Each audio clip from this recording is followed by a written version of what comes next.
What's up mga kapatid? Good morning, good morning, good morning. Ngayon, panibagong araw, panibagong vlog. At syempre, tigasin tayo ngayon mga kapatid. Kasi magiging tigaluto ngayon tayo. Kasi naisip ko magluto naman ng gulay. At ito siguro yung iba nakakapanood na rin to kung paano yung pagluluto ko nito. Ito papakita ko sa inyo mga kapatid kung ano yung lulutuin natin ngayong araw na to. At bago natin umpisa ng vlog na to, ay magpapasalamat muna tayo sa Panginoon sa panibagong araw at panibagong biyaya. Ito po ang ating iluluto mga kapatid. Yan. Magluluto tayo ng pakbet ng Cavite. Yan. Ito lutong norte to pero sa Cavite niluluto na rin to. Nung ako mayroong karinderya, mas malimit ko lutuin yan. Kasi malapit kami sa bukid, maraming gulay.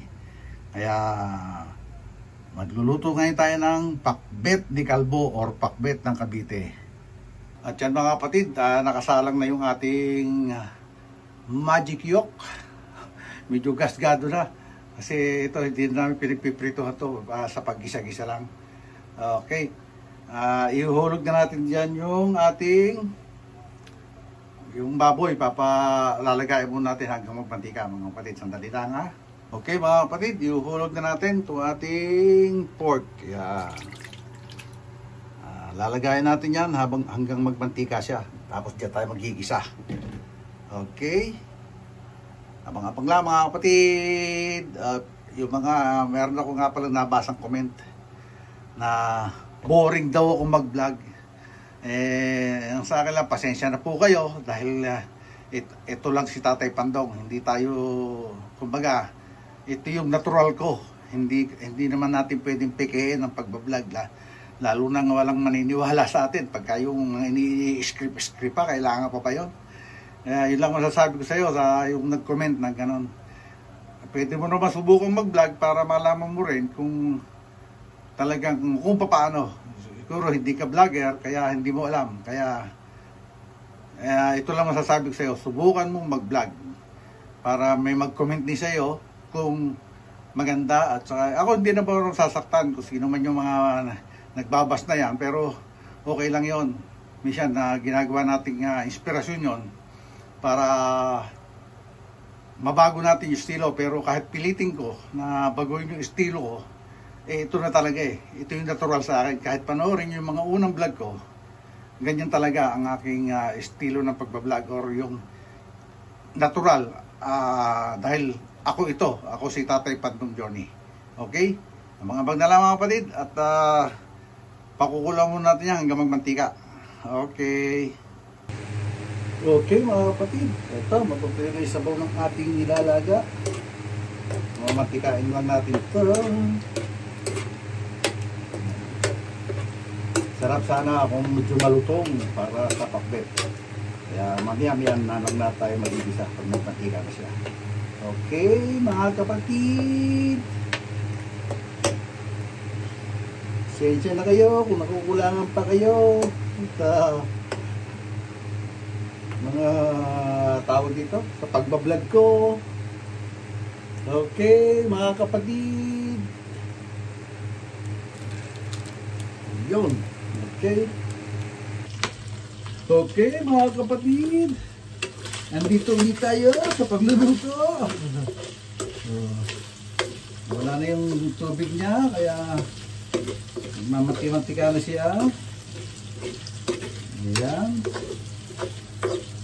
Haluin lang natin para lalo siya magmantika. Nanginikit na nga. Ayan. Tingnan natin konti apoy.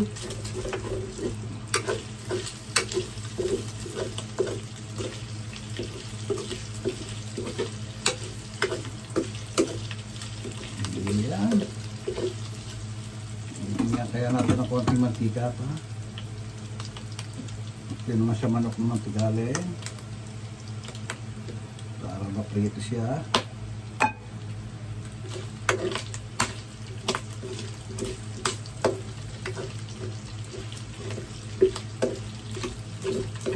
Bula.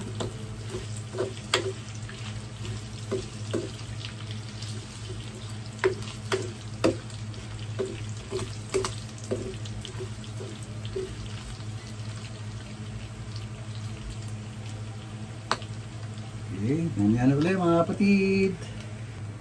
Okay mga kapatid, parang ayaw niyong pumula. So, isa na tayo ng sibuyas at bawang dito. Ayaw niyong pumula.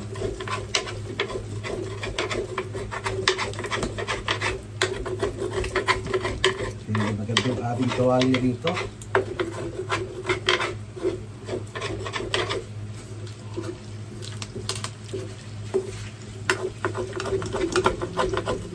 Nagpupog na.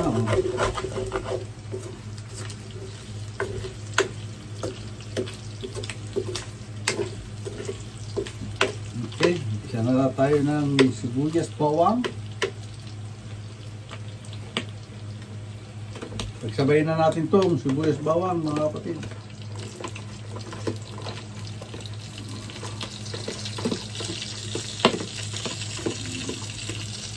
Hindi na masyadong i-detalye ang pagluluto.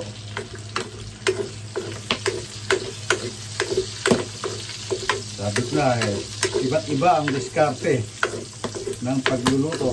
Kaya yan ang aking diskarte. So, kaya na po kayo na magaling magluto dyan. Dahil hindi naman tayo eksperto.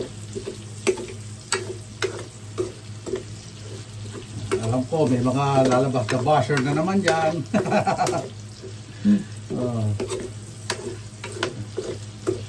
Hindi pa naman ako sikat, pero may lumalabas na basher na mga kapatid.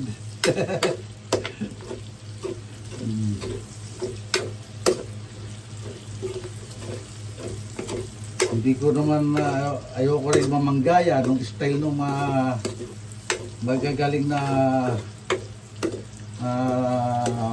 content creator. Napanood ko rin sila pero hindi ko naman kayang gayahin. Gusto ko yung siyempre makilala nyo ako na ganito ako.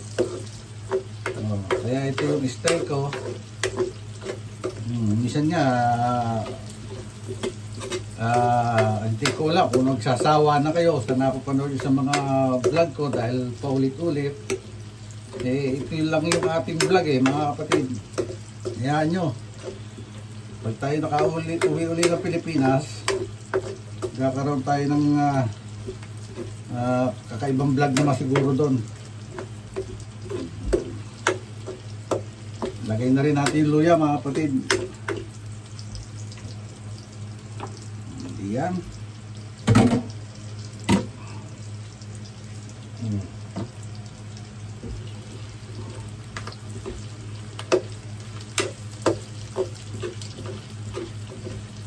Diba? Ayaw niyang pumula, hindi pupula rin yan kasi lalagyan natin ng alamang. Galing na nga kami sa market kaso malimutan ng bumili alamang kaya kukunti yung ating alamang. Yung matabang man, lalagyan lang natin ito lang ang alamang natin mga kapatid. Lagay na natin.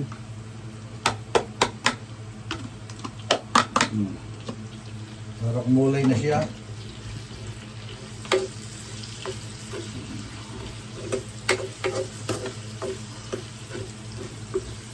Yan. Mabango naman mabango.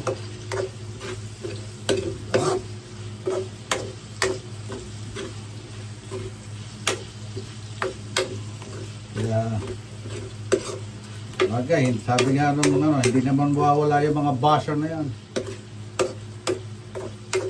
Pero ako nagtataka lang mga kapatid, hindi pa naman ako sikat na vlogger, pero marami ng basher. Ang alam ko sa mga sikat na vlogger lang magkakaroon ng maraming basher. Pero hindi naman maraming basher ko, may kailan-ilan.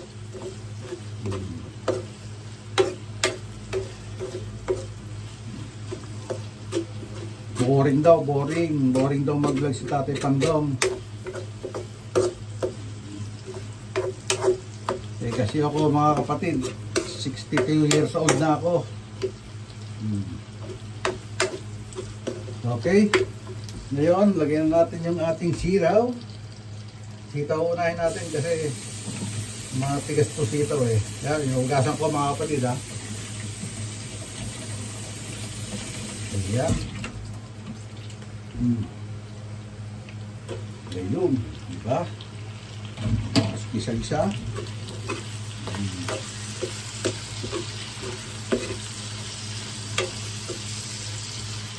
Diba? Ganyan lang, mekos-mekos lang.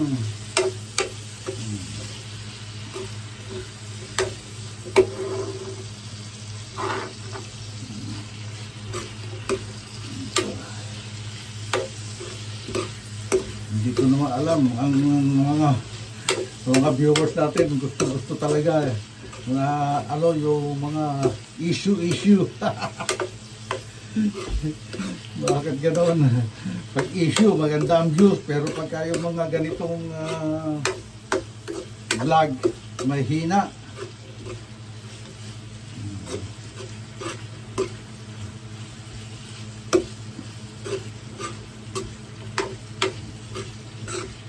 Ayan. Okay. Susunod naman natin dyan ay itong ampalaya, mga kapatid. Para hindi malabog masyado yung ating mga gulay. Ampalaya. Okay. Tapos mekos-mekos ulit tayo.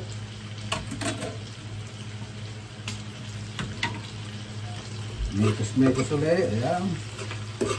Hindi ko nakakatin to, mga kapatid. Dire-diretso na to. Ayan.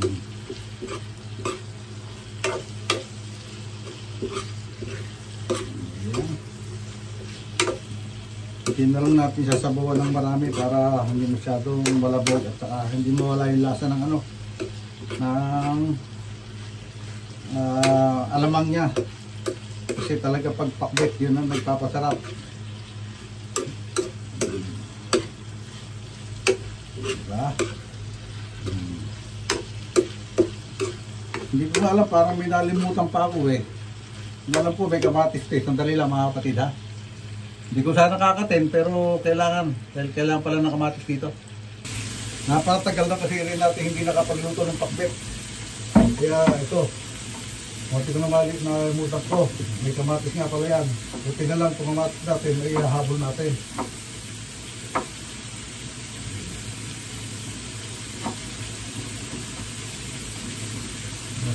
Ako bakit parang hindi merong nawawalang kulay doon sa akin yung pakbet. Ito nga pala, yung kamatis.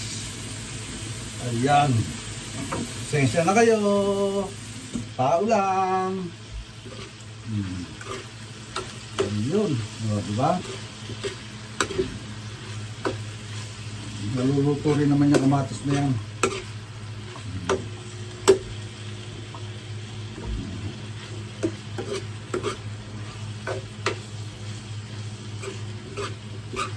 Okay.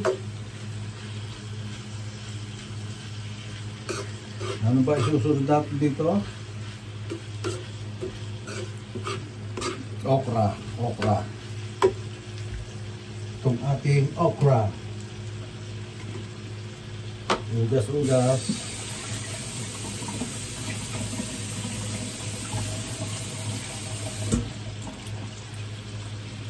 Okay, ayan na.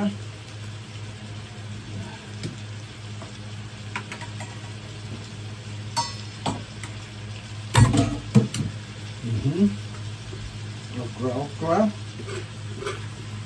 Diba? Pati yung hipon, hindi kami nakabili. Sarap sana may hipon din tong yung buong hipon.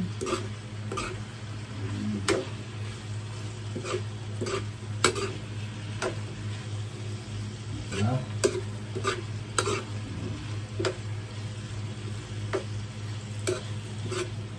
Nag-crave lang ako kasi isang anak ko kumain yata sa Tagaytay, ipinos yung pakbet sa pritong isda. Kaya si nanay siguro mamaya magluluto siya ng pritong isda. Meron kasi kaming dinaing galunggong. Dinaing namin isang araw, binabad na suka Hindi na binilad sa araw kasi hindi naman matutuyo buwan ng malamig ang panahon, minsan naulan pa.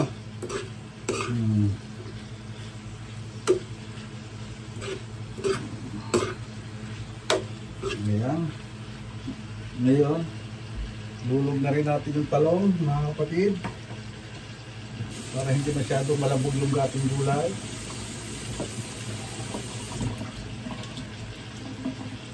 Ayan.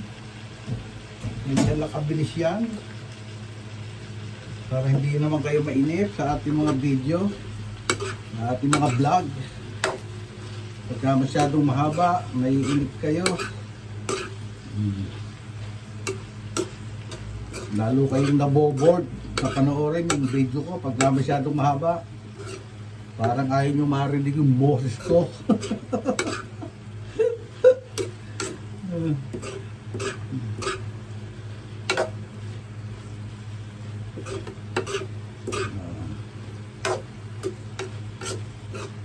Noong araw, hindi ko pa alam ang tawag dito eh. Ang lagi kong pag nagluluto nanay ko noong araw ay sinasabi ko ay yung halo-halong gulay.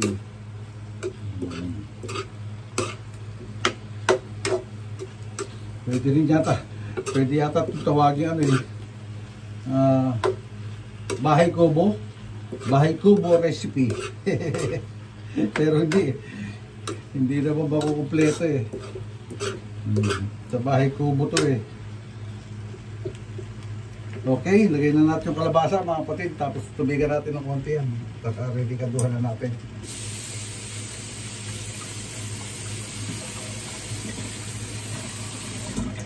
Itong main ingredients dyan eh, kalabasa.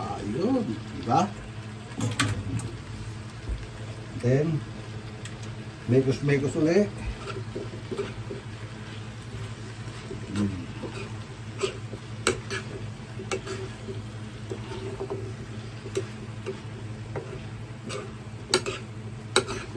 Buo tuloy malalaking gayat yun yung kamatis. Pero hindi, malulusaw naman yan mga kapatid. Kasi hindi naman masyadong matigas yung ating kamatis. Hinog na. Kumbaga. Okay. Sandali lang at kukuha tayo ng ano. Dahil nanonood ng TV si nanay sa labas. Baka makapiright tayo pag binuksan natin yung pinto. Kaya cut muna natin sandali. Okay mga kapatid, lagyan na natin ng konting asin dito kasi baka hindi lumasa yung alamang natin. Lagyan na natin konting asin. Siyempre, paminta. Mamaya natin ihulog yung sili.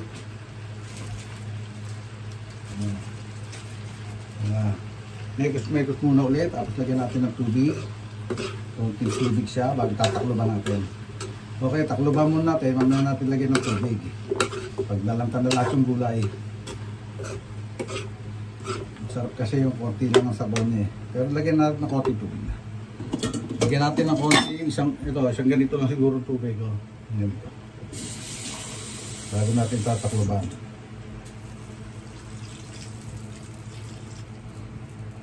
Okay. Ngayon, takloban na natin mga kapatid. May kasama natin konti para lang malusol yung asin at saka yung ating sumama sa ano yung paminta. Okay? Ayan ulit mga kapatid. Okay mga kapatid, niluto na siya.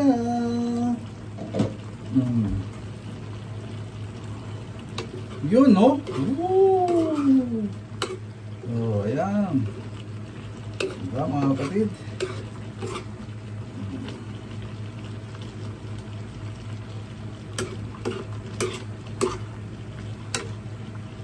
Okay. Ayan siya mga kapatid, oh. Sarap na niyan. Diba?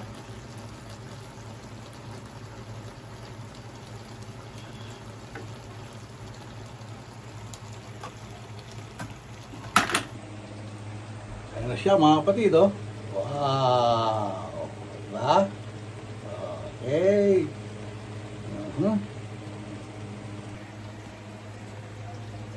Okay mga kapatid. See you on my next vlog. Tapos na yung ating niluluto. Ayan na siya. Yeah. See you on my next vlog. Bye bye.